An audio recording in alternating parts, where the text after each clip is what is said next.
Governor Kemp, did I understand you to say that the tipping point for the shelter-in-place order was that you've learned in the last 24 hours that people who are can be asymptomatic throughout the disease and still spread?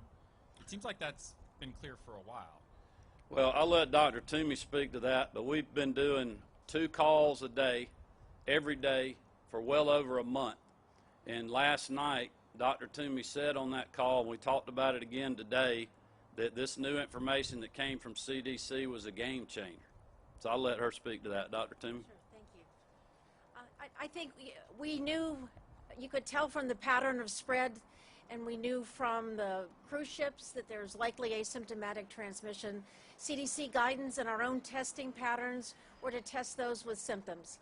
And so all of our epidemiologic models were based on people with symptoms. And I think it's a combination not only of recognizing that there's probably a large number of people out there who are infected, who are asymptomatic, who never would have been recognized under our old models, but also seeing the community transmission that we're seeing and recognizing now is the time to stop that transmission before the hospitals get overrun. And this is something that the governor and I and the task force talked about at some length, and I think that the important thing is the action is being taken, and we really need the public's cooperation to ensure that this is valued and also respected.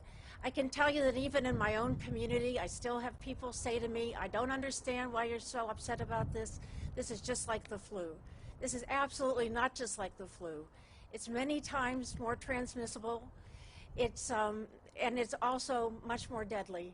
And we have absolutely no immunity to this. We don't have a vaccine. We don't have, our bodies were not exposed to this before, so we can't fight this off. So we see, as the pattern of deaths has occurred, those particularly elderly and those with chronic health conditions are most at risk, but everybody is at risk for infection, and I think the time is now to try to stop that community transmission.